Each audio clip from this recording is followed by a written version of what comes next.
Dear audience, students and scholars, here I am Dr. Amjad Ali. In this video we will learn about some mathematical and statistical terminologies which are used in econometrics, and these terminologies help us to understand the econometric methodology as well. Okay, the first one is the function and its kind. In this video particularly we discuss about the functions and its kind. So let's start the definitions of functions. In mathematics, a function is a binary relation over two sets that associate to every element of the first set exactly one element of the second set. Typical examples are a function from integers to integers or from real numbers to real numbers. Functions are originally the idealization of how a very quantity depends on an other quantity. A function is simply a mapping or a relationship between two inputs or output. You can say that between inputs and a set of outputs. We usually write that y, the output, is a function of x, the input.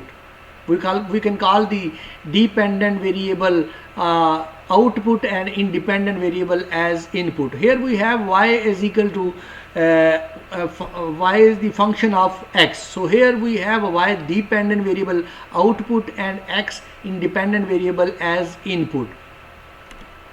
So here are some kinds of the functions. The first one function, many one function, onto function,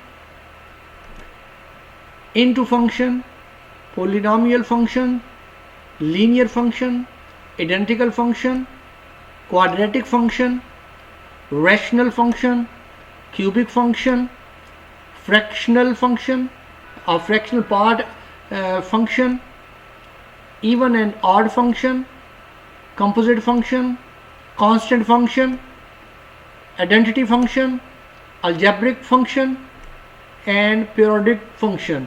So dear scholars, keep in mind that particularly these are some main kinds of the function, but from the econometric point of view, we have main focus on the linear and quadratic function, which we are normally known, or we can give the interpretation as a non-linear function.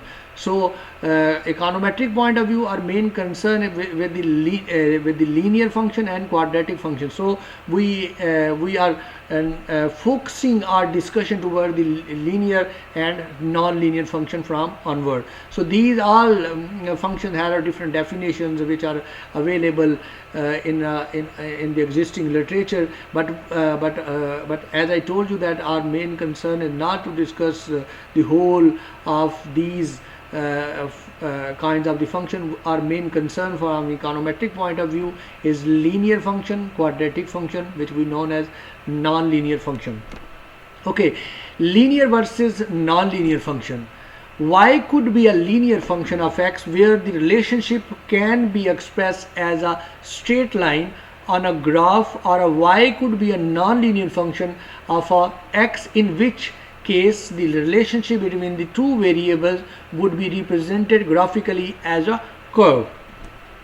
If the relationship is linear, we could write the equation for this as a straight line, that y is equal to a plus bx. So here we have a dependent variable y and independent variable x, and a here we have a constant and b here we have a slope, which represent the rate of change in y and because of x.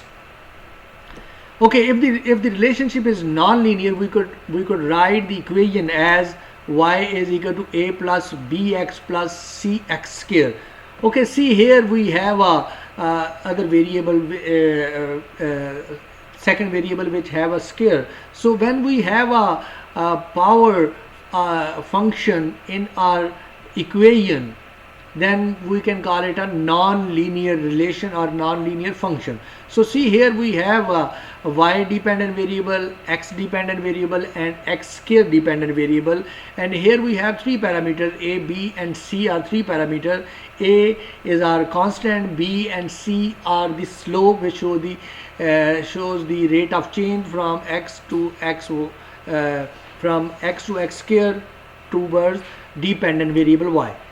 Okay, there is no more straight line when we have a non-linear relationship. There is no more straight line will be drawn when we graphically draw this equation on a page.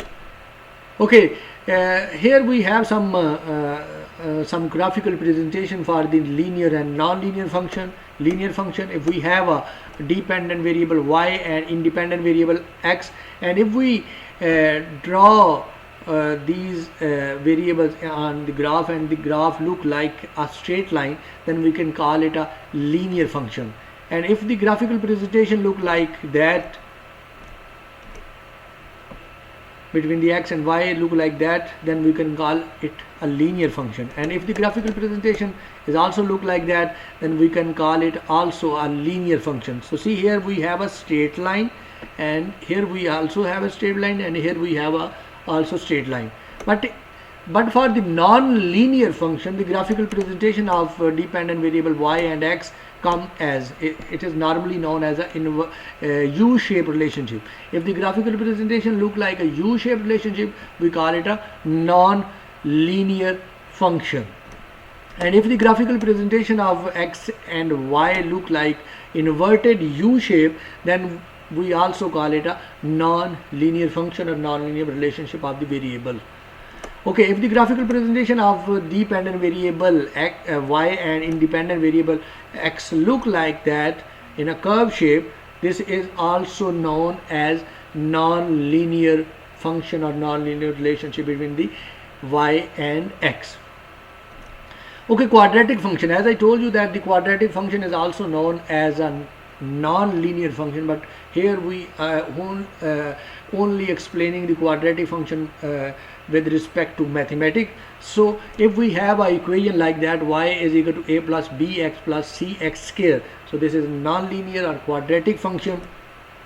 A quadratic function has two roots, because we are discussing about the mathematical point of view, so that's why a quadratic function has two roots, that the root may be distinct or may be the same, which you can be repeated, you can say that they repeated. They may be real number or what are known as a complex number. They may be a complex number.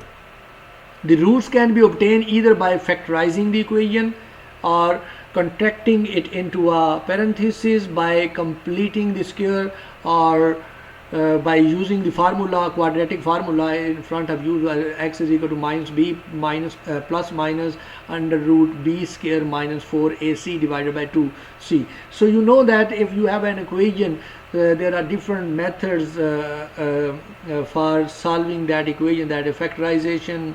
That is another method is that is the quadratic formulation method. And sometimes if you have two equations, then we can use the reduced form equation method and then get an exact equation in the form of one equation. Okay, if b square is greater than 4ac, the function will have two unique roots and it will cross the x-axis in two separate places. If the b square is greater than is equal to 4ac, the function will have two equal roots and it will only crosses the x in one place. And if b is less than 4ac, the function will have no real root. It will not cross the x-axis at all, and thus the function will always be above the x-axis. Okay, powers of numbers are variable, or you can say the powers are the function as well. A number or a variable raised to a power is simply a way of writing repeated multiplication. For example, raising to the power 2 mean squaring it. X square is equal to x multiplied by x. So simply we can say that if we have a power 2, this means that we are multiplying x by x. And if the power is in a cube, then we can write that x3 is equal to x multiplied by x multiplied by x. And if you have a x power 4, then you can multiply x 4 times, so on. The number that we are raising the number or variable is called the index. So for example, if we have x3, so here 3 would be the index, which we normally interpret as a par. So this is technically called the index. Okay, there are a few rules for manipulating the pars. There are few rules for the manipulating pars and their indices. The first one, any number or variable raised to the power 1 is simply that number or variable. Like if 3 has a 1 power, then we can write it as a 3. 4 has a 1 power, then we can write it as a 4, and x has a 1 power, then we can write it is equal to x. So if a function or a number has a 1 power, we can count it as it is. Okay, any number or variable raised to the power 0, it is 1. So if x is power or index is 0, then we can consider it is equal to 1. And if 50 has the 53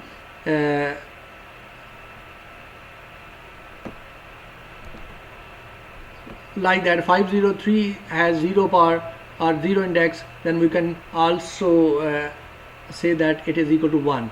So except 0 power 0, it is not defined, we can call it an infinity. It does not exist in a mathematical. So when we are talking about the infinity, simply in mathematical rule, some non-mathematician cannot find it, so we can pronounce it as infinity.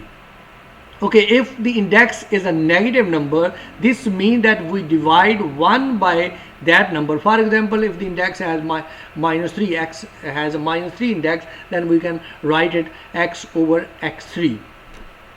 And if we want to multiply together a given number raised to more than 1 power, we would add the corresponding indices together. For example, if we have a variable x index 2 and multiply by a variable x index 3, so we can only add the power of these variable. You can say that we can only add these indices, and we get the x index 5, or you can say that x power 5. Okay, if we want to calculate the power of a variable raised to a power, we would multiply the indices together. For example, if we have x square power 3, so we multiply the 2 by 3, we get x6. So here we have the final index of the x is equal to x6. So if we have the power of the power, then we can only simply multiply these powers. And if we have same variable with the different powers or different index, we can only add these indexes and aggregately explain our variable.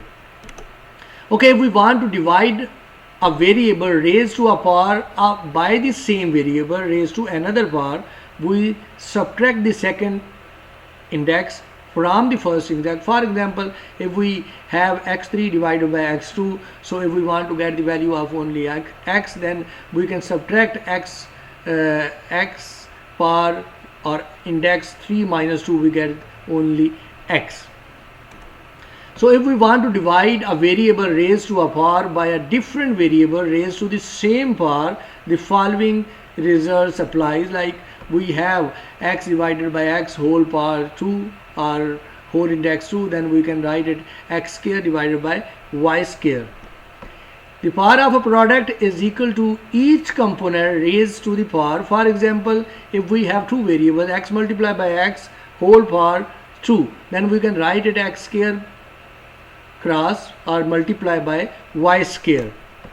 It is important to note that the indices for a power do not have to be integers. For example, if we have x power or x index 1 over 2, it is in a notation we would use for taking the square root of the x. Sometimes we can write it under root x, and if we have a 1 over 4, then we can write it 4 under root x. Like that we can write it n under root x, depending upon the power or depending upon the index of the variable as well. Okay, exponential function. Here is another interesting mathematical term which we use extensively in econometric, that is the exponential function. It is sometimes the case that the relationship between the two variables is best described by an exponential function. For example, when a variable grows at a rate in a proportion to its current value, in which case we would write y is equal to exponential x. So when we are talking about the exponential function, then normally e has the power 2.71. We can normally write it when we simply write that 2.72. So normally this is the value of the e when we are talking about the exponential function. Okay, this function has several useful properties, including that it has its own derivative, and thus it has its own gradient and slope for the function ex, and at the same time as it also has own starting and ending point at the same time. Okay, it is also useful for capturing the increase in value of an amount of money that is subject to compound interest. And the exponential functions can never be negative, so when x is negative, y is close to 0 but positive. It crosses the y-axis at 1 and the slope increases at increasing rate from left to right. So keep in mind, here we are only highlighting some of the properties and some of the main features of the exponential function. We are not going to the derivation of the exponential function. Our main concern with the how the exponential function works and what are the graphical presentation of the exponential function with respect to econometric point of view. Okay, when we have an exponential function, the graphical presentation look like that. So see here, we can say that the exponential function can never be negative. So when x is negative, y is close to 0 but positive. So see here, y is close to 0, but it remains positive, and it crosses the y-axis at 1 point. 1 at the slope increases at increasing rate from left to rightward. So we can call it a exponential function. We can write it y is equal to ex. We normally interpret it ex, exponential function. Logarithm. This is an interesting topic which is also extensively used in applied econometrics. Logarithms were invented to simplify cumbersome calculations. There are at least 3 reasons why log transforms may be useful. First, taking a logarithm can often help to rescale the data so that their variance is more constant, which overcomes a common statistical problem known as heteroscedasticity. Okay, second, logarithm transform can help to make a positive skewed distribution closer to a normal distribution. Okay, third, taking logarithm can also be a way to make non-linear or multiplicative relationship between variables into a linear or additive one. When we have a logarithm function, then the graphical presentation of the dependent variable y and x look like that. And if we are using logarithm function, then the graphical presentation of the dependent and independent variable look like that. So keep in mind the uses of 3 main uses of the logarithm function. Okay, normally in econometrics we normally rely on natural log rather than normal log, which is known as log and base log with base 10. but in econometric we rely on natural log. Okay, laws. The laws for the logs. First, for the variable x and y, if we have a two variable in the multiplication form and then we are taking the log, then we can write log x plus log y, ln x plus ln y. And if the variables are in a division form, then we can write that log x minus log other variable. Here we have a y, so we can write it log x minus log y.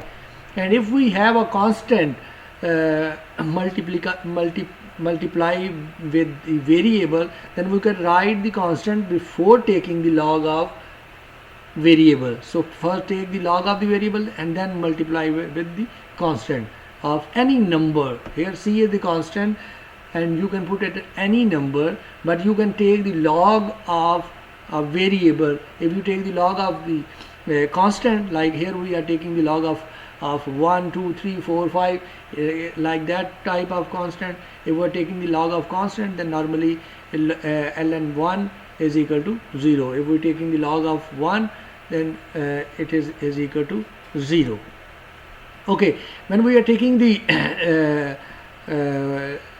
log of 1 over y, then we can write it a log of 1 minus log dependent variable. Here we have y, so we can write it minus log 1 because we know that ln 1 is equal to 1. So that's why when we have ln 1 over y, we are taking the log of this, then it becomes like minus ln y. And if we are taking the natural log of exponential function, then we get the exact absolute value of the y. Here you can see that ln ex, here ln and e will be cancelled out with each other, then we get the value of x. So keep in mind that we cannot take the log of negative value, and moreover log of less than 1 value is normally come in the form of minus value. So these are some laws or rules for the log with respect to econometrics. So this is all about, here in this video we have discussed the function and its kinds, and exponential functions and logarithm function. So see you with another video. Ciao.